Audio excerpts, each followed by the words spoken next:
আসসালামু আলাইকুম ওয়া রাহমাতুল্লাহি ওয়া বারাকাতুহু।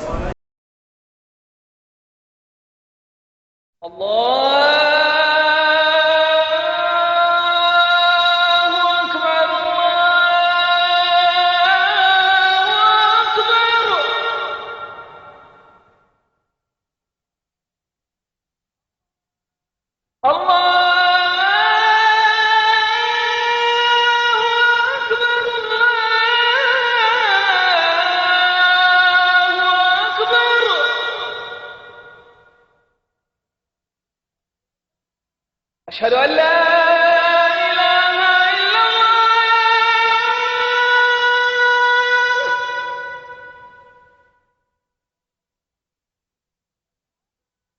أشهد أن لا إله إلا الله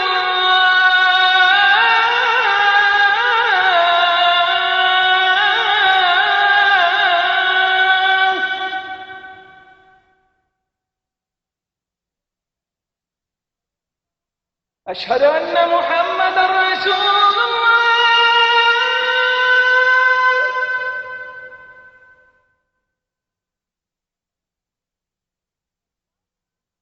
أشهد أن محمدا رسول الله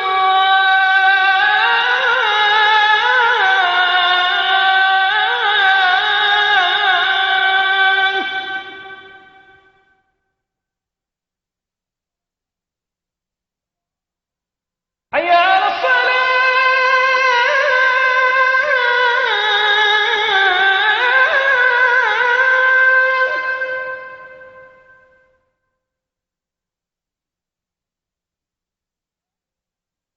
حي على الصلاة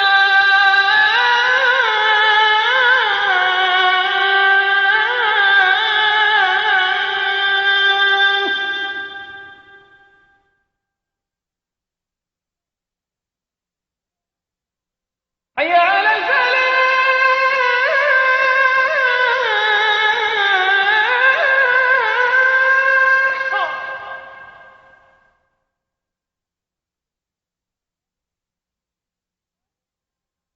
حي على الفلاح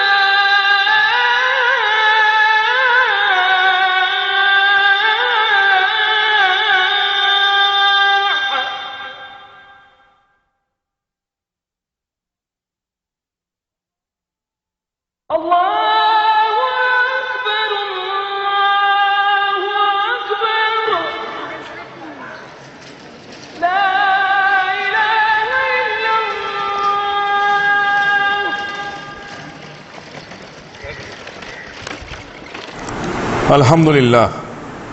আলহামদুলিল্লাহ নাহমাদুহু ওয়া নাস্তাঈনুহু ওয়া নাস্তাগফিরুহু ওয়া নু'মিনু বিহি ওয়া নাতাওয়াক্কালু আলাইহি ওয়া নাউযু বিল্লাহি মিন শুরুরি আনফুসিনা ওয়া মিন সাইয়্যাতি আমালিনা মান ইয়াহদিল্লাহু ফালা মুদিল্লা লাহু ওয়া মান ইউদ্লিলহু ফালা হাদিয়া লাহু আশহাদু আল লা ইলাহা ইল্লাল্লাহু ওয়াহদাহু লা শারীকা লাহু ওয়া আশহাদু আন্না মুহাম্মাদান আবদুহু ওয়া রাসূলুহু সাল্লাল্লাহু আলাইহি ওয়া সাল্লাম আম্মা বাদ ফাইন্না খায়রুল হাদিসিল কিতাবুল্লাহ ওয়া খায়রুল হাদি মুহাম্মাদুন সাল্লাল্লাহু তাআলা ওয়া আলিহি ওয়া সাল্লাম আশারুল উমরি মুহদাসাতুহা ওয়া কুল্লু মুহদাসাতিন বিদআহ ওয়া কুল্লু বিদআতিন জালালা ওয়া কুল্লু জালালাতিন ফিন্নার আউযু বিল্লাহি মিনাশ শাইতানির রাজীম বিসমিল্লাহির রাহমানির রহিম কাফ আল কুরআনিল মাজিদ বাল আজীবু আন জাআহুম মুনজিরু মিনহুম ফাকাল আল কাফিরুনা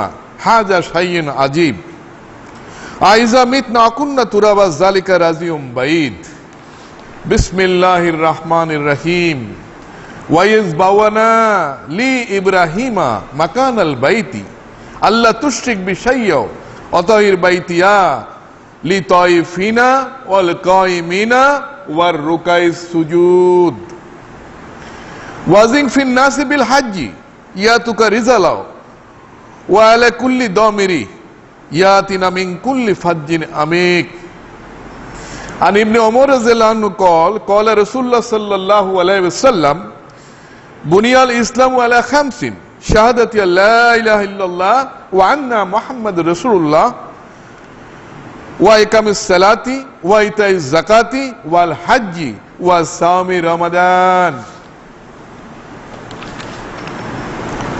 সমস্ত প্রশংসা, সমস্ত তারিফ, সমস্ত গুণগান সেই মহান আল্লাহ রাব্বুল আলামিনের, যিনি একক, অদ্বিতীয়, স্বয়ংসম্পূর্ণ, অমুখাপেক্ষী, চিরঞ্জীব, তন্দ্রা বা নিদ্রা যাকে কখনোই স্পর্শ করে না, যার কুরসি আকাশ ও পৃথিবী পরিবেষ্টন করে আছে এবং এ দুয়ের রক্ষণাবেক্ষণ যাকে মোটেও ক্লান্ত করে না, তিনিই সর্বোচ্চ এবং সর্বাপেক্ষা মহান। তিনি নিরাকারও নহেন, সর্বব্যাপী বিরাজিতও নহেন, সমস্ত সৃষ্টি জগতের একমাত্র প্রতিপালক, আরশে সমাসীন। দুরুদ ও সালাম বর্ষিত হোক সেই সুন্দর মানুষটির উপর, আজ থেকে প্রায় 1500 বছর আগে আল্লাহ রাব্বুল আলামিন যাকে পাঠিয়েছিলেন বর্তমান সৌদি আরবের মক্কা নগরীতে আল্লাহ পাকের দ্বীন অর্থাৎ দ্বীন আল ইসলামকে সঠিকভাবে মানুষের মাঝে পৌঁছে দেওয়ার জন্য, এবং যে মানুষটি আল্লাহ পাকের অশেষ রহমতে আল্লাহ পাকের সেই দ্বীন অর্থাৎ দ্বীন আল ইসলামকে 100% সফল ও সঠিকভাবে মানুষের মাঝে পৌঁছে দিয়েছিলেন সেই নবী, বিশ্ব নবী, এই পৃথিবীর শেষ নবী এবং রাসূল মুহাম্মদ বিন আব্দুল্লাহ সাল্লাল্লাহু আলাইহি সাল্লামের উপর দুরুদ ও সালাম বর্ষিত হোক। হযরত আদম আলাইহিস সালাতু ওয়াস সালাম থেকে শুরু করে হযরত মুহাম্মদ রাসূলুল্লাহ সাল্লাল্লাহু আলাইহি সাল্লাম পর্যন্ত যত নবী এবং রাসূল এই পৃথিবীতে এসেছিলেন তাদের সবার উপর দুরুদ ও সালাম বর্ষিত হোক। নবী করিম সাল্লাল্লাহু আলাইহি সাল্লামের সমস্ত সাহাবী রাদিয়াল্লাহু আনহুর উপর, সমস্ত তাবেঈদের উপর, সমস্ত তাবেঈদের উপর, এবং কিয়ামত পর্যন্ত আল্লাহ পাকের যত বান্দা পবিত্র কোরআন এবং সুন্নাহ মোতাবেক জীবন যাপন করে আল্লাহ পাকের সন্তুষ্টি অর্জন করতে পারবেন তাদের সবার উপর।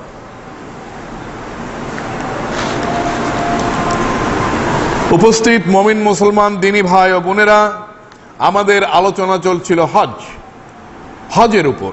হজ ইসলামিক শরিয়াতের একটি ফরজ আমল, কিন্তু আমলটি ফরজ হলেও এটি সমস্ত মুসলিম জাতির উপর ফরজ নয়। শুধুমাত্র যারা ধনাঢ্য মুসলিম, সম্পদশালী মুসলিম, তাদের জন্য জীবনে একবার হজ ফরজ। গত খুতবাগুলিতে আমরা হজ কাদের উপরে ফরজ সে ব্যাপারে বিস্তারিত আলোচনা করেছি। প্রতি জিলহজ মাসের 8ই জিলহজ হতে শুরু করে 13ই জিলহজ পর্যন্ত লাব্বাইক আল্লাহুম্মা লাব্বাইক, লাব্বাইক লা শারীকা লাকা লাব্বাইক, ইন্নাল হামদা আন নি'মাতা লাকা ওয়াল মুলক লা শারীকা লাক, এই ধ্বনিতে ধ্বনিতে মুখরিত হয়ে ওঠে মক্কা, আরাফাত ও মুজদালিফার আকাশ ও বাতাস। সারা বিশ্ব থেকে লক্ষ লক্ষ মুসলিম যোগ দেন হজের এই পবিত্র আনুষ্ঠানিকতায়, the greatest Muslim gathering in the world.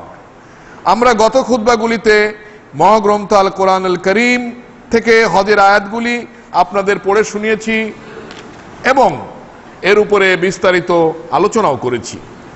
এছাড়াও বিশ্বনবী মুহাম্মদ রাসূলুল্লাহ সাল্লাল্লাহু আলাইহি ওয়াসাল্লামের হাদিস গ্রন্থ থেকে হজের উপরে উল্লেখযোগ্য হাদিসগুলি আমরা পড়েছি এবং আলোচনাও করেছি। আমরা হজের ইতিহাস জানার উপরে ছিলাম, অর্থাৎ বায়তুল্লাহ পুনর্নির্মাণের যে ইতিহাস, সেই ইতিহাস জানার জন্য আমরা ছিলাম, এবং সেই ইতিহাস জানার জন্য আমরা হযরত ইব্রাহিম আলাইহিস সালাতু ওয়াস সালামের ইতিহাস জানার উপরে ছিলাম। তো আমরা গত খুতবায় যেখানে শেষ করেছিলাম, আজ সেখান থেকেই আমরা শুরু করব দি হিস্টোরি অফ প্রফেট আব্রাহাম সাল্লাল্লাহু আলাইহি ওয়াসাল্লাম। সূরা সাফফাত কোরআন শরীফের 37 নম্বর সূরা, 103 থেকে 109। মহান রাব্বুল আলামিন বলেন, অতঃপর পিতা পুত্র যখন উভয় আত্মসমর্পণ করল এবং পিতা পুত্রকে উপর করে শায়িত করল, তখন তাকে ডাক দিয়ে বললাম, হে ইব্রাহিম, তুমি তোমার স্বপ্ন সত্যে পরিণত করেছ। আমি এভাবেই সৎ কর্মশীলগণের প্রতিদান দিয়ে থাকি। নিশ্চয়ই এটি একটি সুস্পষ্ট পরীক্ষা, আর আমি তার পরিবর্তে একটি মহান জবাব প্রদান করলাম, এবং আমি এ বিষয়টি পরবর্তীদের মধ্যে রেখে দিলাম। ইব্রাহিমের উপর শান্তি বর্ষিত হোক। বর্তমানে উক্ত মিনা প্রান্তরেই হাজিগণ কোরবানি করে থাকেন, এবং বিশ্ব মুসলিম ওই সুন্নত অনুসরণে 10ই জিলহজ বিশ্বব্যাপী শরিয়াত নির্ধারিত পশু কোরবানি করে থাকেন। শিক্ষণীয় বিষয়সমূহ, ইব্রাহিম আলাইহিস সালামকে আল্লাহ স্বপ্নাদেশ করেছিলেন, সরাসরি আদেশ করেননি। এর মধ্যে পরীক্ষা ছিল এই যে স্বপ্নের বিভিন্ন ব্যাখ্যা হতে পারত, যেমন নিরাপরাধ মানুষকে হত্যা করা মহাপাপ অধিক, কিন্তু পিতা হয়ে নির্দোষ পুত্রকে নিজ হাতে হত্যা করা আরো বড় মহাপাপ। নিশ্চয়ই এমন অন্যায় কাজের নির্দেশ আল্লাহ দিতে পারেন না। এতএব এটা মনের কল্পনা নির্ভর স্বপ্নও হতে পারত, কিন্তু ইব্রাহিম আলাইহিস সালাম এসব ব্যাখ্যায় যাননি। অর্থাৎ কোরবানির যে বিষয়টি আমরা এর আগের খুতবায় শুনেছি যে ইব্রাহিম আলাইহিস সালাম স্বপ্ন দেখলেন যে তিনি ইসমাইল আলাইহিস সালামকে কোরবানি করছেন। কিছু কিছু রেওয়াতে আছে যে এই স্বপ্নটি উনি পরপর 3 দিন দেখেছিলেন। দেখার পরে তো আমরা গত খুতবায় আলাপ করেছি, উনি ইসমাইল আলাইহিস সালামকে বললেন যে তোমার মতামত বলো। তিনি বললেন ইনশাআল্লাহ, আল্লাহ পাকের যা হুকুম আপনি তাই করেন, ইনশাআল্লাহ আমাকে সবরকারীদের মধ্যে পাবেন। এবং সেইখানে যখন পিতা পুত্রকে কোরবানি করার জন্য তৈরি হলো, তখন আল্লাহ পাকের থেকে আদেশ হলো, বাস ইব্রাহিম তোমার পরীক্ষায় তুমি পাশ করে গেছো। তো সেখানেই মানে শিক্ষণীয় বিষয় কি সেটা আমরা দেখতেছি যে আল্লাহ পাক সরাসরি ইব্রাহিম ইসলামকে আদেশ করতে পারতেন জিবরাইল মারফত যে ইব্রাহিম এই কাজটা করো, কিন্তু ইব্রাহিম আলাইহিস সালাতু আল্লাহ পাক সেটি করেননি। সেটি কেন করেননি? এই জন্যে যে স্বপ্নের অনেক রকম ব্যাখ্যা হইতে পারে, দেখি ইব্রাহিম কোন ব্যাখ্যাটা নেয়। আমি আপনাদের গত খুতবায় বলেছিলাম যে ইব্রাহিম আলাইহিস সালাম এই মুসলিম জাতির এই পিতা, শুধু মুসলিম জাতির পিতা নয়, তিনি ইহুদি এবং খ্রিস্টান জাতিরও পিতা। আল্লাহ পাক এই নবীকে মানে জীবনের শুরু থেকে শেষ পর্যন্ত এই নবীকে আল্লাহ পাক এত পরীক্ষা করছেন, আমার মনে হয় অন্য কোন নবী বা রসুলকে আল্লাহ পাক এই হারে পরীক্ষা করেননি যে হারে পরীক্ষা হযরত ইব্রাহিম আলাইহিস সালামকে দিতে হয়েছিল। তো সব পরীক্ষায় উত্তীর্ণ হওয়ার পরে বুড়ো বয়সে যখন সন্তান হলো, তখন আল্লাহ পাক পরীক্ষা নিলেন যে দেখি ইব্রাহিম ইসমাইলকে পেয়ে, সন্তান পেয়ে আমার ভুলে গেছে কিনা আমি দেখি। এবং চিন্তা করেন যে কতখানি ইমানের প্রখরতা থাকতো একটা মানুষকে, আপনাকে যদি হুকুম করা হয় যে আল্লাহ পাকের এই হুকুম হয়েছে তুমি তোমার সন্তানকে কোরবানি করো, সেই সন্তানকে সত্যি সত্যি একমাত্র সন্তান বুড়ো বয়সে তাকে মরুপ্রান্তরে নিয়ে যেয়ে তাকে কোরবানি করার জন্য যে মানে উদ্যোগটা ইব্রাহিম আলাইহিস সালাম নিয়েছিলেন, এটা কিন্তু ইব্রাহিমই ইমানেই সম্ভব, উনার জন্যই সম্ভব। এটা আর কোনো মানুষের জন্য সম্ভব হতো কিনা আমি জানি না। তো সেই বিষয়গুলি আমরা দেখছি যে আল্লাহ পাক কিন্তু পরীক্ষার কারণে তাকে স্বপ্ন দেখালেন যে দেখি ইব্রাহিম কি করে। কিন্তু ইব্রাহিম ইসলাম কোনো ব্যাখ্যায় না যে তিনি নিশ্চিত ছিলেন যে এটা আল্লাহর ওহী। ইব্রাহিম ইসলাম ধরেই নিলেন যে এটা আল্লাহ পাকের ওহী। কোন কোন বর্ণনা এসেছে তিনি পরপর 3 দিন এই স্বপ্ন দেখেন। প্রশ্ন হতে পারে আল্লাহ জিবরাইল মারফত সরাসরি নির্দেশ না পাঠিয়ে স্বপ্নের মাধ্যমে নির্দেশ পাঠালেন কেন? এর জবাব এই যে তাহলে তো পরীক্ষা হতো না, কেবল নির্দেশ পালন করাই হতো। ইব্রাহিম আলাইহিস সালামকে তার স্বপ্নের কাল্পনিক ব্যাখ্যার ফাঁদে ফেলার জন্যই তো শয়তান মাঝপথে বন্ধু সেজে তাকে ফিরিয়ে নিতে চেয়েছিল। এর দ্বারা আরেকটি বিষয় প্রমাণিত হয়, আল্লাহর নির্দেশ পালনের সময় অহেতুক প্রশ্নসমূহ উত্থাপন ও অধিক যুক্তিবাদের আশ্রয় নেওয়া যাবে না, বরং সর্বদা তার প্রকাশ্য অর্থের উপরে সহজ সরলভাবে আমল করে যেতে হবে। দেখেন আল্লাহ পাক যখন ইবলিসকে বলল যে তুমি আদমকে সিজদা করো, ইবলিস কিন্তু কিয়াস করছিল, যুক্তি উপস্থাপন করছিল যে আদম তো মাটির তৈরি, আমি তো আগুনের তৈরি, আগুন কেন মাটির কাছে নিচে নামবে? কিয়াস করছিল, যুক্তি দাঁড় করিয়েছিল। আল্লাহ পাকের আদেশ পালনের সময় কোনো যুক্তি দাঁড় করানো যাবে না, যা হুকুম তাই করতে হবে। এবং আমাদের জাতির পিতা, মুসলিম জাতির পিতা ইব্রাহিম আলাইহিস সালাম ঠিক তাই করেছিলেন। আল্লাহর মহব্বত ও দুনিয়াবি কোনো মহব্বত একত্রিত হলে সর্বদা আল্লাহর মহব্বতকে অগ্রাধিকার দিতে হবে এবং দুনিয়াবি মহব্বতকে কোরবানি দিতে হবে। ইব্রাহিম আলাইহিস সালাম এখানে সন্তানের গলায় ছুরি চালাননি, বরং সন্তানের মহব্বতের গলায় ছুরি চালিয়েছিলেন। আর এটাই ছিল পরীক্ষা। যদি কেউ আল্লাহর মহব্বতের উপরে দুনিয়াবি মহব্বতকে অগ্রাধিকার দেয়, তখন সেটা হয়ে যায় ভালোবাসায় শিরক। আমরা তাওহীদের আলোচনায় বিষয়টি আলাপ করেছিলাম। ইব্রাহিম আলাইহিস সালাম ও ইসমাইল আলাইহিস সালাম দুজনেই উক্ত শিরক হতে মুক্ত ছিলেন। পিতা ও পুত্রের বিশ্বাসগত সমন্বয় ব্যতীত কোরবানির এই গৌরবময় ইতিহাস রচিত হতো না। ইসমাইল আলাইহিস সালাম যদি পিতার অবাধ্য হতেন এবং দৌড়ে পাহাড়ের চূড়ায় উঠে যেতেন, তাহলে আল্লাহর হুকুম পালন করা ইব্রাহিমের পক্ষে হয়তোবা আদৌ সম্ভব হতো না।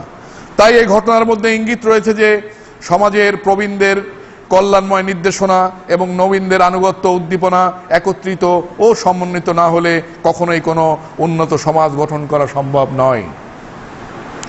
এখানে মা হাজেরার অবদান ছিল অসামান্য। যদি তিনি এই বিজন ভূমিতে কচি সন্তানকে তিলে তিলে মানুষ না করে তুলতেন এবং স্রেফ আল্লাহর উপর ভরসা করে বুকে অসীম সাহস নিয়ে সেখানে বসবাস না করতেন, তাহলে পৃথিবী পিতা পুত্রের এই মহান দৃশ্য অবলোকন করতে পারত না। বলা চলে এই কঠিনতম পরীক্ষায় উত্তীর্ণ হওয়ার পর ইব্রাহিম আলাইহিস সালাম বিশ্ব নেতৃত্বের সম্মানে ভূষিত হন। যেমন আল্লাহ পাক বলেন সূরা বাকারা 2 নম্বর সূরার 124 নম্বর আয়াত, যখন ইব্রাহিমকে তার পালনকর্তা কয়েকটি বিষয় পরীক্ষা করলেন অতঃপর তিনি তাতে উত্তীর্ণ হলেন, তখন মহান আল্লাহ পাক বললেন আমি তোমাকে মানব জাতির নেতা করলাম। সূরা বাকারা 2 নম্বর সূরার 124 নম্বর আয়াত। উপরোক্ত আয়াতে পরীক্ষাগুলির সংখ্যা কত ছিল তা বলা হয়নি, তবে ইব্রাহিম আলাইহিস সালামের পুরো জীবনটাই ছিল যে পরীক্ষাময়, তা ইতিপূর্বেকার আলোচনায় প্রতিভাত হয়েছে। বাবেল জীবনে 7টি ও কেনান জীবনে 5টি বড় বড় পরীক্ষা বর্ণনার পর এবারে আমরা ইব্রাহিম আলাইহিস সালামের জীবনের অন্যান্য উল্লেখযোগ্য ও শিক্ষণীয় ঘটনাবলী বিবৃত করব। ইসাক আলাইহিস সালামের জন্মের সুসংবাদ। পুত্র কোরবানির ঘটনার পরে ইব্রাহিম আলাইহিস সালাম কেনানে ফিরে এলেন। এ সময় বন্দা স্ত্রী সারার গর্ভে ভবিষ্যতে সন্তান ইসাকের জন্মের সুসংবাদ নিয়ে ফেরেশতাদের শুভ আগমন ঘটে। ইবনে আব্বাস রাদিয়াল্লাহু আনহুর বর্ণনা মতে উক্ত ফেরেশতাগণ ছিলেন হযরত জিবরাইল আলাইহিস সালাম, হযরত মিকাইল আলাইহিস সালাম, হযরত ইসরাফিল আলাইহিস সালাম। তারা মানুষের রূপ ধারণ করে এসেছিলেন। এ বিষয়ে কোরআনী বক্তব্য। সূরা হুদ কোরআন শরীফের 11 নম্বর সূরা, আয়াত নম্বর 69 থেকে 73। আর আমার প্রেরিত সংবাদ বাহকগণ অর্থাৎ ফেরেশতাগণ ইব্রাহিমের নিকটে সুসংবাদ নিয়ে এলো এবং বলল সালাম। সেও বলল সালাম। অতঃপর অল্পক্ষণের মধ্যেই সে একটা ভুনা করা বাছুর এনে তাদের সম্মুখে পেশ করলো। কিন্তু সে যখন দেখলো যে মেহমানদের হাত সেদিকে প্রসারিত হচ্ছে না, তখন সে সন্দেহে পড়ে গেল এবং মনে মনে তাদের সম্পর্কে ভয় অনুভব করতে লাগলো। কারণ এটা তখনকার যুগের খুনিদের নীতি ছিল যে যাকে তারা খুন করত তার বাড়িতে তারা খেত না। বিষয়টি হলো এই, এটা তো আয়াতের মানে পড়লাম আমি, বাংলা মানে। বিষয়টা হলো এই, যখন ফেরেশতারা ইব্রাহিম আলাইহিস সালামের কাছে আসলেন তারা মানুষের রূপ ধরে এসেছিলেন। তারা তাকে সালাম দিলেন, ইব্রাহিম আলাইহিস সালাম জবাব দিলেন। এরপরে উনি কিন্তু খুব মেহমানদারি করতেন। আমাদের এই জাতির পিতা, আমাদের এই জাতির জনক, তিনি খুব মেহমানদারি করতেন। তো তিনি ইনাদেরকে একটা ভুনা বাছুর এনে দিলেন যে আপনারা খান, ওনাদের পেশ করলেন। কিন্তু যখন দেখলেন যে এরা সেই বাছুরের দিকে হাত বাড়াচ্ছে না, তখন কিন্তু একটা নিয়ম ছিল, ওই খুনিরা যারা খুন করত তারা যাকে খুন করত তার বাসায় কিন্তু কিছু খেত না। এই কিন্তু ইব্রাহিম আলাইহিস সালামের মনে ভয় জাগলো এবং সেই কথাটি আল্লাহ পাক বর্ণনা করছেন। কারণ মনের ভয় তো আল্লাহ পাক দেখছেন উপর থেকে, সেই কথাটি আল্লাহ পাকই বর্ণনা করছেন। তখন সে সন্দেহ পড়ে গেল এবং মনে মনে তাদের সম্পর্কে ভয় অনুভব করতে লাগলো। তারা বলল আপনি ভয় পাবেন না, আমরা লুতের কওমের প্রতি প্রেরিত হয়েছি। ফেরেশতারা বলল আপনি ভয় পাবেন না, আমরা আসছি লুতের কওমরে এই শাস্তি দেওয়ার জন্য। তার স্ত্রী ভয় পাবেন না, তার স্ত্রী সারা নিকটেই দাঁড়িয়েছিল, সে হেসে ফেলল। আমরা তাকে ইসাকের জন্মের সুখবর দিলাম এবং ইসাকের পরে তার পুত্র ইয়াকুবেরও। এই যে স্ত্রী, ইনি তো এমনি বন্দা ছিলেন, যার জন্য মা হাজেরাকে ইনি কিন্তু বিয়ে দিয়েছিলেন ইব্রাহিম আলাইহিস সালামের সাথে, এবং দুইজনেরই কিন্তু বয়স একটা এক্সিড করে গেছে একটা সময় সন্তান হওয়ার। তো যখন এই ফেরেশতারা বলল যে তোমার সন্তান হবে এবং তার সন্তানের কথাও বলল যে ইসাক এবং তার পুত্র ইয়াকুব, তখন এই সারা হেসে দিলেন। কি বললেন সে? তিনি বললেন হায় কপাল, আমি সন্তান প্রসব করব, অথচ আমি বার্ধক্যের শেষ সীমায় পৌঁছে গেছি আর আমার স্বামীও বৃদ্ধ। এ তো ভারী আশ্চর্য কথা। তারা বলল, অর্থাৎ ফেরেশতারা বলল, আপনি আল্লাহর নির্দেশের বিষয় আশ্চর্য বোধ করছেন? হে গৃহবাসীগণ, আপনাদের উপরে আল্লাহর রহমত ও প্রভূত বরকত রয়েছে, নিশ্চয়ই আল্লাহ প্রশংসিত ও মহিমাময়। একই ঘটনা আলোচিত হয়েছে কোরআন শরীফের 15 নম্বর সূরা, সূরা হিজর 52 থেকে 56, এবং সূরা জারিয়াত 51 নম্বর সূরা 24 থেকে 30 আয়াত সমূহে এই একই ঘটনা বর্ণনা করা হয়েছে। উল্লেখযোগ্য যে অধিক মেহমানদারির জন্য ইব্রাহিম আলাইহিসসালামকে আবু জায়ফান বা মেহমানদের পিতা বলা হতো। এই সময় বিবি সারার বয়স ছিল অনন্য 90 বছর, ইব্রাহিম আলাইহিসসালামের বয়স ছিল 100 বছর। সারা নিজেকে বন্ধা মনে করতেন এবং সে কারণে সেবিকা হাজেরাকে স্বামীর জন্য উৎসর্গ করেছিলেন এবং তার সাথে বিবাহ দিয়েছিলেন সন্তান লাভের জন্য। অথচ সেই ঘরে ইসমাইল আলাইহিসসালামের জন্মের পরে তাকে তার মা সহ মক্কায় নির্বাসনে রেখে আসতে হয় আল্লাহর হুকুমে। ফলে সংসার ছিল আগের মতোই নিরানন্দময়। কিন্তু আল্লাহর কি অপূর্ব লীলা, তিনি শুষ্ক নদীতে বান ডাকতে পারেন। তাই নিরাশ সংসারে তিনি আশার বন্যা ছুটিয়ে দিলেন। যথাসময় ইসাকের জন্ম হলো, যিনি পরে নবী হলেন এবং তারই পুত্র ইয়াকুবের বংশধারায় ঈসা আলাইহিসসালাম পর্যন্ত বিশ্বের বিভিন্ন প্রান্তে হাজার হাজার নবীর প্রেরিত হলেন। ফলে হতাশ ও বন্ধা নারী সারা এখন কেবল ইসাকের মা হলেন না, বরং তিনি হলেন হাজার হাজার নবীর মা বা উম্মুল আম্বিয়া। ওদিকে মক্কায় ইসমাইল আলাইহিসসালামের বয়স তখন 13 অথবা 14 বছর, যাকে বলা হয় আবুল আরব বা আরব জাতির পিতা। এই আরব জাতি কিন্তু ইসমাইল আলাইহিসসালামকে তথা ইসমাইল আলাইহিসসালামকে এরা কিন্তু খুব শ্রদ্ধা করতো, খুব ভালোবাসতো এবং সেই কারণেই তাকে ইসমাইল আলাইহিসসালামকে আরব জাতির পিতা বলা হয়।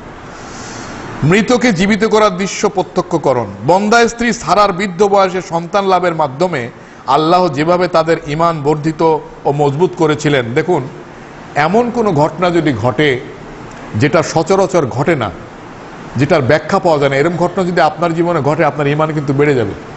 এবং তাদের তাই হয়েছে।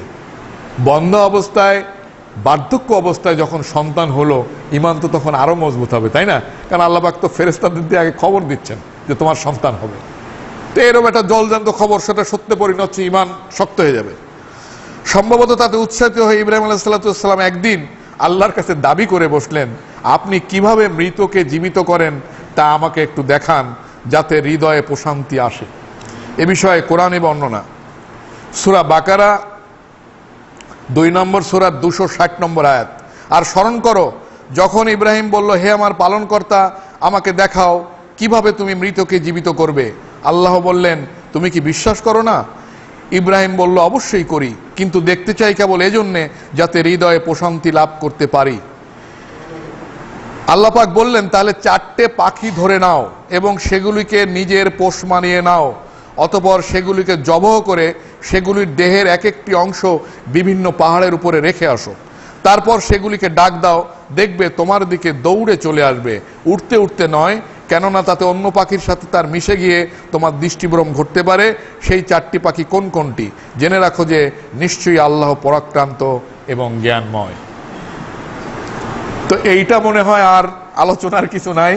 মানে যখন দেখছে যে বন্দা জীবনে আল্লাহ পাক পুত্র দিলেন, তখন কিন্তু ঈমানও ভার হয়েছে, আর একটু দেখতে ইচ্ছা করতেছে। আল্লাহ পাক বলতেছেন যে কিয়ামতে মানুষ, আল্লাহ পাক মৃত মানুষ জীবন্ত করবেন এতদিন পরে, কিভাবে আল্লাহ পাক করেন একটু দেখি। মনটা চাইছে দেখতে, এবং তাই আল্লাহ পাকের কাছে ফরিয়াদ করছেন। আল্লাহ পাক জবাব দিচ্ছেন, কেন ইব্রাহিম তুমি কি বিশ্বাস করো না? তো বলে, না আল্লাহ পাক, বিশ্বাস অবিশ্বাসের জন্য না, একটু হৃদয়ের প্রশান্তির জন্য আমি আপনার কাছে দেখতে চাই যে কিভাবে করবেন। তখন আল্লাহ পাক বললেন, ঠিক আছে, তুমি 4টা পাখি ধরো, এদের পোষ মানাও, পোষ মানায় এইভাবে জবাই করে এদের বিভিন্ন জায়গায় টুকরোগুলো রেখে ডাক দাও, ওরা হেঁটে হেঁটে আসবে। কারণ উড়ে উড়ে আসলে তুমি বলতে পারো যে অন্য পাখি আসবে। তো সেভাবেই ঘটনাটা ঘটছিল এবং তাতে ইব্রাহিম আলাইহিসসালামের আরও ঈমান বেড়ে যায়। উপরোক্ত ঘটনার মাধ্যমে আল্লাহ মুশরিক ও নাস্তিক সমাজকে দেখিয়ে দিলেন যে কিভাবে মাটিতে মিশে যাওয়া মৃত মানুষকে তিনি কিয়ামতের দিন পুনর্জীবন দান করবেন। আলহামদুলিল্লাহ।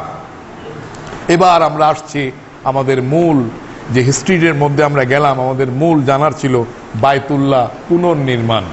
এই বায়তুল্লাহ পুনর্নির্মাণের সাথে হজের ইতিহাস জড়িত, সেই জন্য হজের উপরে এই খুতবায় এই ইতিহাসটা আমাদের টানতে হলো। এবার সেই বায়তুল্লাহ পুনর্নির্মাণের ইতিহাস।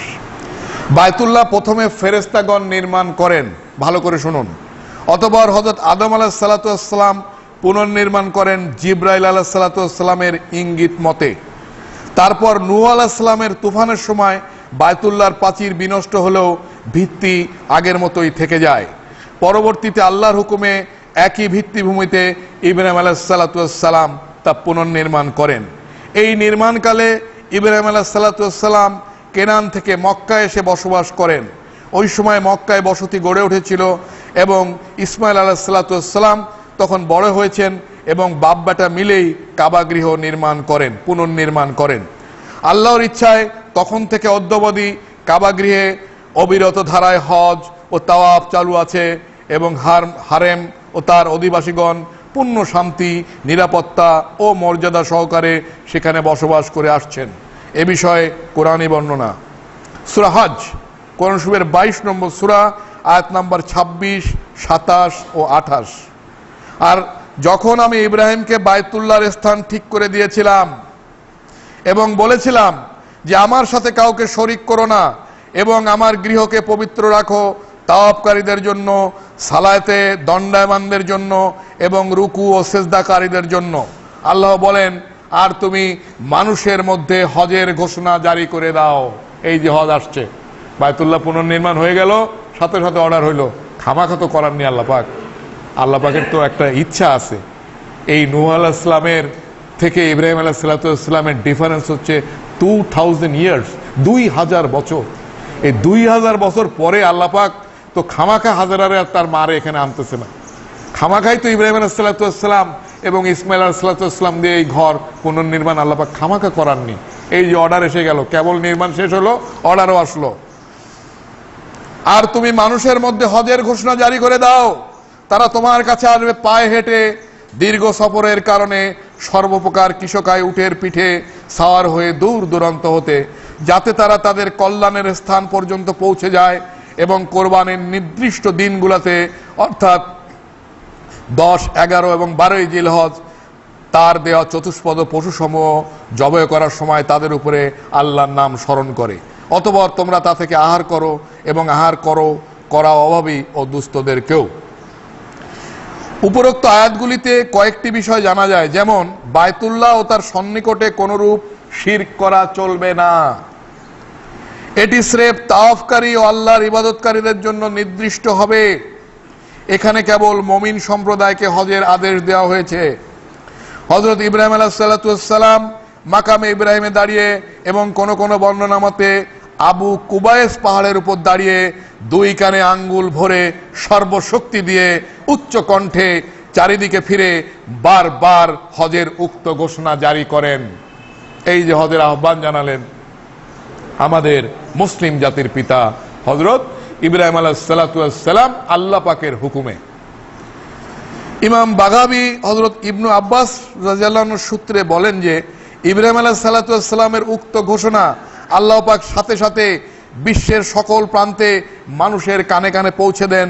ইবনে আব্বাস রাদিয়াল্লাহু আনহু বলেন, ইব্রাহিম আলাইহিস সালামের আহ্বানের জবাবেই হাজিরা বলে, লাব্বাইক আল্লাহুম্মা লাব্বাইক, লাব্বাইক লা শারিকা লাকা লাব্বাইক, ইন্নাল হামদা আন নিয়ামাতা লাকা ওয়াল মুলক। মানে হচ্ছে লাব্বাইক মানে হচ্ছে হাজির, লাব্বাইক আল্লাহুম্মা লাব্বাইক মানে আল্লাহ পাক আমি হাজির, আমি হাজির।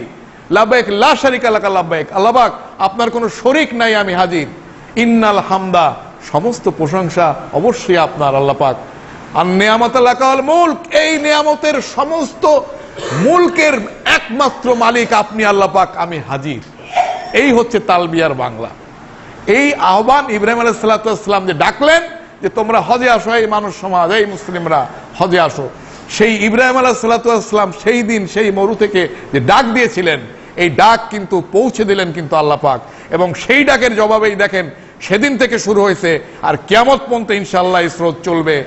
একদম 8ই জিলহজ থেকে শুরু হয়, সমস্ত হাজিরা সেই জাতির পিতার সেই জবাব দিতে দিতে তারা আল্লাহর দরবারে ওঠেন, লাব্বাইক আল্লাহুম্মা লাব্বাইক, লাব্বাইক লা শারিকা লাকা লাব্বাইক, ইন্নাল হামদা আন নিয়ামাতা লাকা ওয়াল মুলক।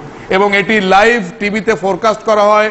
আপনারা অবশ্যই হজের সময় যারা যেতে পারেন না তারা অবশ্যই দেখবেন যে এই মহামিলনে হাজিরা কিভাবে হজগুলি করে, ডিটেলস দেখায় কিন্তু এখন টিভিতে। অবশ্যই যারা যেতে পারবেন না তারা অবশ্যই এটা দেখবেন, আপনার অভিজ্ঞতার জন্য দেখা প্রয়োজন। সেদিন থেকে এ যাবৎ বিশ্বের বিভিন্ন প্রান্ত হতে মানুষ চলেছে কাবার পথে, কেউ পায়ে হেঁটে, কেউ উটে, কেউ গাড়িতে, কেউ বিমানে, কেউ জাহাজে বা কেউ অন্য পরিবহনে। আব্রাহার মতো অনেক চেষ্টা করে এই স্রোত কখনো ঠেকাতে পারেনি, পারবেও না কোনোদিন ইনশাআল্লাহ। দিন রাত শীত গ্রীষ্ম উপেক্ষা করে সর্বদা চলেছে বায়তুল্লাহর তাওয়াফ ও সাফা মারওয়ার সাই, আর হজের পরে চলেছে কোরবানি। এভাবে ইব্রাহিম আলাইহিস সালাতু ওয়াস সালাম ও ইসমাঈল আলাইহিস সালাতু ওয়াস সালামের স্মৃতি চির অম্লান হয়ে আছে মানব ইতিহাসে যুগ যুগ ধরে। এককালের চাষাবাদহীন বিজন পাহাড়ি উপত্যকা ইব্রাহিম আলাইহিস সালাতু ওয়াস সালামের দোয়ার বরকতে হয়ে উঠল বিশ্বের শান্তিকামী মানুষের সম্মেলনের স্থল। যেমন মহান আল্লাহ পাক বলেন সূরা বাকারা 2 নম্বর সূরার 125 নম্বর আয়াত, যখন আমি কাবা গৃহকে লোকদের জন্য সম্মেলন স্থল ও শান্তিধামে পরিণত করলাম আর বললাম তোমরা ইব্রাহিমের দাঁড়ানোর স্থানটিকে সালাতের স্থান হিসাবে গ্রহণ করো, অতঃপর আমি ইব্রাহিম ও ইসমাইলকে আদেশ করলাম তোমরা আমার গৃহকে তাওয়াফকারী, ইতিকাফকারী ও রুকু ও সিজদাকারীদের জন্য পবিত্র করো। সূরা বাকারা 2 নম্বর সূরার 126 নম্বর আয়াত, স্মরণ করো যখন ইব্রাহিম বলল পরওয়ারদিগার এই স্থানকে আপনি শান্তির নগরীতে পরিণত করুন এবং এর অধিবাসীদেরকে আপনি ফল ফলাদি দ্বারা রুজি দান করুন, যারা তাদের মধ্যে আল্লাহ কিয়ামত দিবসের উপর বিশ্বাস স্থাপন করে। আল্লাহ বললেন যারা অবিশ্বাস করে আমি তাদেরকেও কিছু ভোগের সুযোগ দেব, অতঃপর তাদেরকে আমি জবরদস্তি জাহান্নামের আযাবে ঠেলে দেব, কতই না মন্দ ঠিকানা। ইব্রাহিম আলাইহিস সালাতু ওয়াস সালামের উপরোক্ত প্রার্থনা অন্যত্র বর্ণিত হয়েছে সামান্য শাব্দিক পার্থক্য করে। যেমন আল্লাহ বলেন সূরা ইব্রাহিম 14 নম্বর সূরা 36 নম্বর আয়াত, যখন ইব্রাহিম বলল হে আমার পালনকর্তা এই শহরকে আপনি শান্তিময় করে দেন এবং আমাকেও আমার সন্তান সন্ততিকে মূর্তি পূজা থেকে দূরে রাখুন। হে আমার পালনকর্তা এরা মূর্তিগুলোকে অনেক মানুষকে পথভ্রষ্ট করেছে, এতএব যে আমার অনুসরণ করে সে আমার দলভুক্ত, আর আমার যে অবাধ্যতা করে নিশ্চয়ই আপনি ক্ষমাশীল ও দয়াময়। আমি কাবা সম্বন্ধে আপনাদের আরেকটু কথা বলতে চাই। এটা সূরা আল ইমরান 3 নম্বর সূরার 96 নম্বর আয়াত, মহান আল্লাহ পাক বলেন নিঃসন্দেহে প্রথম ঘর যা মানুষের জন্য নির্দিষ্ট করা হয়েছিল তা তো বাক্কায় মানে মক্কায়, যা বরকত মণ্ডিত এবং সারা জাহানের জন্য পথ প্রদর্শক। স্পষ্ট ঘোষণা মহান আল্লাহ পাকের, আমার ঘোষণা না। এই কাবা সারা জাহানের জন্য পথ প্রদর্শন করবে। এবং একটি হাদিস আমি আপনাদের শোনাতে চাই, কাবার উপরে আল্লাহ পাক কতখানি রহমত করছেন সেটা একটু দেখেন। এই হাদিসটি মুত্তাফাকুন আলাইহির হাদিস, আপনারা মেসকাতে পাবেন হাদিস নাম্বার 692, ইবনে মাজায় পাবেন হাদিস নাম্বার 1406, মুসনাদ আহমদে পাবেন হাদিস নাম্বার 14735, সাহিহুল জামে পাবেন হাদিস নাম্বার 3838, বরাতে সালাতে রাসূল সাল্লাল্লাহু আলাইহি ওয়াসাল্লাম ডক্টর আসাদুল্লাহ আল গালিব।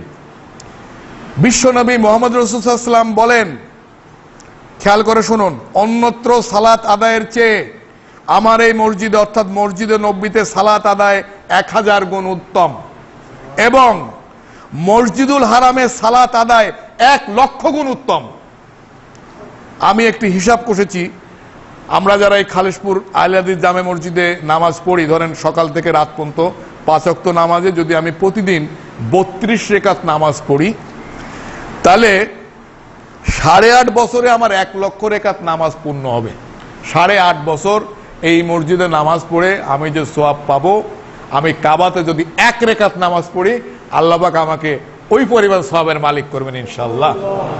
তো সবাই যারা যাননি এবং যারা যাবেন, যারা যেতে পারবেন না আর্থিক মানে অসচ্ছলতায় যাদের আছেন, যাদের আল্লাহ পাক সেই ধরনের সচ্ছলতা দেননি, আমি এই প্রার্থনা আপনাদের আল্লাহর দরবারে করতে বলবো যে আপনারা 3টা মসজিদ জিয়ারতের জন্য আল্লাহর দরবারে চাবেন, ভিক মাংবেন। মুসলমানদের আমার মনে হয় এই 3টা মসজিদ অবশ্যই জিয়ারত করা উচিত। প্রথম হচ্ছে কাবা বা বায়তুল্লাহ, দ্বিতীয় হচ্ছে মসজিদে নববী যেটা মদিনায় আছে, এবং তৃতীয় হচ্ছে মসজিদে আলাস্কা, কাবার আগে যেটা সিজদার দিক ছিল। মসজিদে আলাস্কাটা অবশ্য আপনার ইসরায়েলের দখলে আছে, ফিলিস্তিনে মসজিদটা, কিন্তু তবুও আমাদের যেন নিয়ত থাকে এবং আল্লাহ পাকের কাছে আমরা যেন চাই যে জীবনে একবার হলো আল্লাহ পাক যেন আমাদের এই ঘরগুলি যেন জিয়ারত করান। এত বড় মর্তবা চিন্তাও করা যায় না। 8.5 বছর এই মসজিদে নামাজ পড়ে যা পাবো, কাবা 1 রেকাত পড়লে আল্লাহ পাক সেই পরিমাণ সওয়াব দেন। সুবহানাল্লাহ, কত বড় বরকত আল্লাহ পাকের। অতঃপর কাবা গৃহ নির্মাণ শেষে পিতা পুত্র মিলে যে প্রার্থনা করেন তা যেমন ছিল অন্তর্ভেদী তেমন ছিল সুদূর প্রসাসী প্রসারী ফলদায়ক। যেমন মহান আল্লাহ পাক বলেন সূরা বাকারা কোরআন শরীফের 2 নম্বর সূরার 127 থেকে 129 নম্বর আয়াত, স্মরণ করো যখন ইব্রাহিম ও ইসমাইল কাবাগৃহের ভিত নির্মাণ করলো এবং দোয়া করলো, প্রভু হে আপনি আমাদের এই খেদমত কবুল করুন, নিশ্চয়ই আপনি সর্বশ্রোতা ও সর্বজ্ঞ। হে প্রভু আপনি আমাদের উভয়কে আপনার আজ্ঞাবহে পরিণত করুন এবং আমাদের বংশধরগণের মধ্য থেকেও আপনার প্রতি একটি অনুগত দল সৃষ্টি করুন। আপনি আমাদেরকে হজের নীতি নিয়ম শিখিয়ে দিন এবং আমাদের তওবা কবুল করুন, নিশ্চয়ই আপনি তওবা কবুলকারী ও দয়াবান। হে আমাদের পালনকর্তা, আপনি এদের মধ্যে থেকেই এদের নিকটে একজন রসূল প্রেরণ করুন, যিনি তাদের নিকটে এসে আপনার আয়াতসমূহ পাঠ করে শোনাবেন এবং তাদেরকে কিতাব ও হিকমত শিক্ষা দিবেন এবং তাদের পবিত্র করবেন, নিশ্চয়ই আপনি পরাক্রমশালী ও দূরদৃষ্টিময়। এই দোয়া কবুল হয়েছিল এবং সেই দোয়াতেই এই ইসমাইল আলাইহিস সালামের এই বংশে শেষ নবী বিশ্ব নবী মুহাম্মদ রাসূলুল্লাহ সাল্লাল্লাহু আলাইহি ওয়াসাল্লামের জন্ম হয়। এই দোয়া কবুলের কারণে আল্লাহ পাক এই বংশেই শেষ নবীকে পাঠিয়েছিলেন। ইব্রাহিম আলাইহিস সালাম ও ইসমাইল আলাইহিস সালামের উপরোক্ত দোয়া আল্লাহ পাক কবুল করেছিলেন, যার ফলশ্রুতিতে তাদের বংশে চিরকাল একদল মুত্তাকি পরেজগার মানুষের অস্তিত্ব বিদ্যমান ছিল। তাদের পরের সকল নবী তাদের বংশের ছিলেন। কাবার খাদেম হিসেবেও চিরকাল তাদের বংশের একদল দিনদার লোক সর্বদা নিয়োজিত ছিল। কাবার খেদমতের কারণেই তাদের সম্মান ও মর্যাদা সারা আরবে, এমনকি আরবের বাইরেও বিস্তার লাভ করেছিল। আজও সৌদির বাদশার লকব হলো খাদেমুল হারামাইন শরীফাইন, কেননা বাদশাহীতে নয় হারামাইনের সেবক হতে গৌরব বেশি। সৌদির যে বাদশাহ তার অ্যাকচুয়াল নাম কিন্তু বলে খাদেমুন হারামাইন শরীফাইন, কারণ এই দুটা মসজিদের ওলা বলে হারামাইন শরীফাইন, কাবা এবং মসজিদে নববী। তো যে বাদশাহ থাকবে তার উপাধিটা হলো খাদেমুল হারামাইন শরীফাইন, মানে এই দুই মসজিদের সে খাদেম, বাদশাহ না। কিন্তু সৌদি আরবের বাদশার ভিতর দিকে পরিচয় কিন্তু তাই। এবং এই দুটা মসজিদ কিন্তু বাদশাহ নিজ হাতে ঝাড়ু দেয়, যখন যায় কাবাও সে নিজ হাতে ঝাড়ু দেয়, আপনার ওই মসজিদে নববীও সে নিজ হাতে ঝাড়ু দেয়। দেখুন আল্লাহ পাকের ঘর, এরা কত সম্মান করে। আমরা কি করি? আমাদের ইমাম সাহেবই কিন্তু এই সমস্ত মসজিদ ঝাড়ু দিয়াতে শুরু করে সব, আমাদের ছোট ছোট ভাইরা অবশ্য সহযোগিতা করে, আপনারাও করবেন। এটিও কিন্তু আল্লাহর ঘর, এটিরও কিন্তু যত্ন করবেন, যেভাবে আদব আছে আদব রাখবেন সেভাবেও চেষ্টা করবেন। ইব্রাহিম আলাইহিস সালামের দোয়ার ফসল হিসাবেই মক্কায় আগমন করেন বিশ্ব নবী ও শেষ নবী মুহাম্মদ রাসূলুল্লাহ সাল্লাল্লাহু আলাইহি ওয়াসাল্লাম। এবং তিনি মুসনাদে আহমদ একটি হাদিসে আল্লাহ রাসূল সাল্লাল্লাহু আলাইহি ওয়াসাল্লাম বলেন, আমি আমার পিতা ইব্রাহিমের দোয়ার ফসল ও ঈসা আলাইহিস সালামের সুসংবাদ। এই হাদিসটি আপনারা পাবেন মুসনাদে আহমদ ও সহিহ ইবনে হিব্বান, সিলসিলাতুল হাদিস আল সহিহা, হাদিস নাম্বার 1545।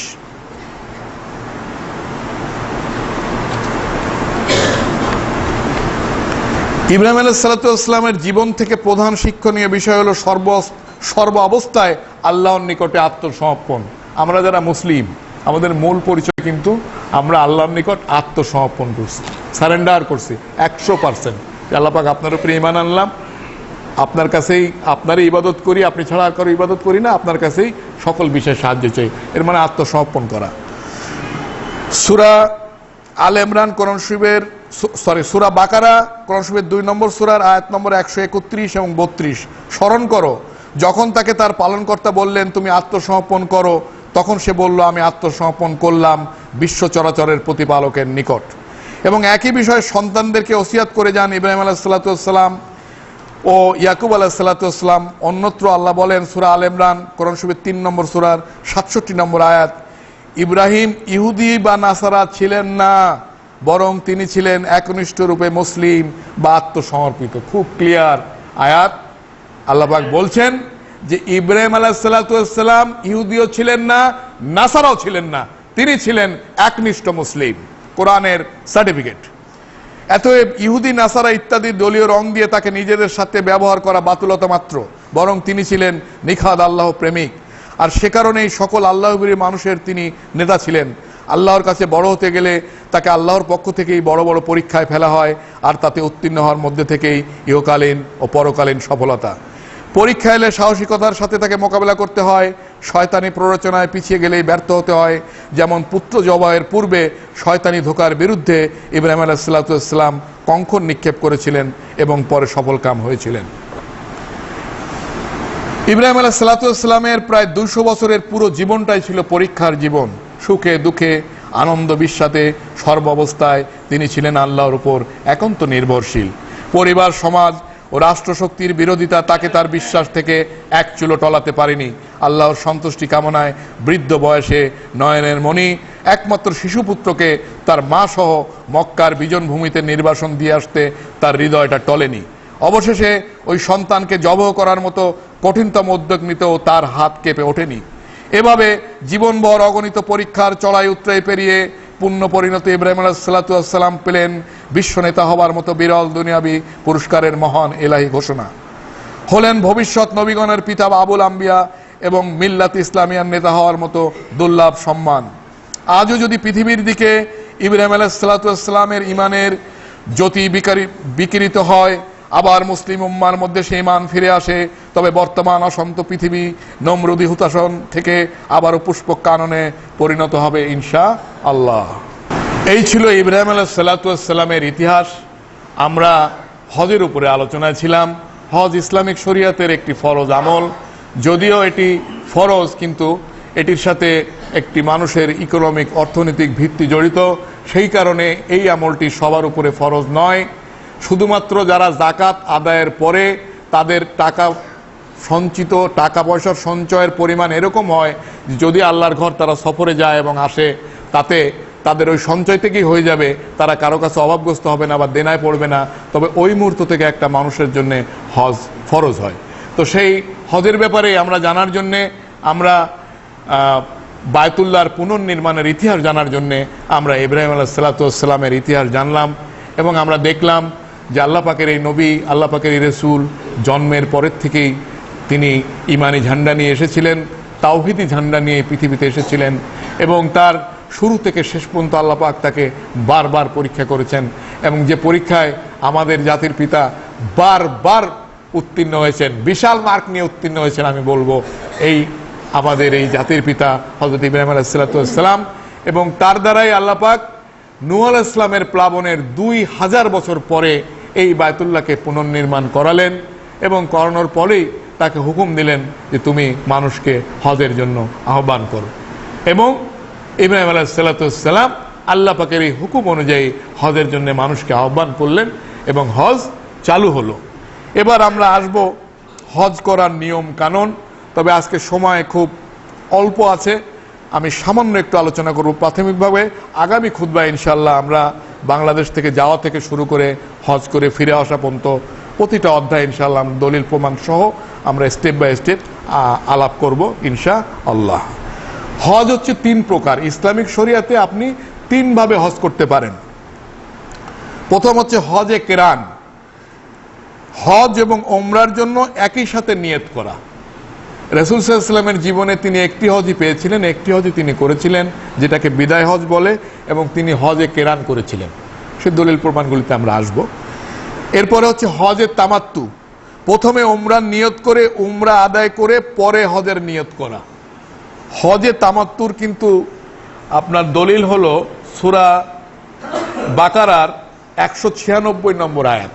আল্লাহ রাসূল সাল্লাল্লাহু আলাইহি ওয়াসাল্লাম যখন হজে কেরান করার জন্য হজ এবং ওমরা একসাথে নিয়ত করে উনি ইহরাম বেঁধে যখন মক্কার উপকণ্ঠে আসেন, তখনই কিন্তু তামাত্তু নাজিল হয়।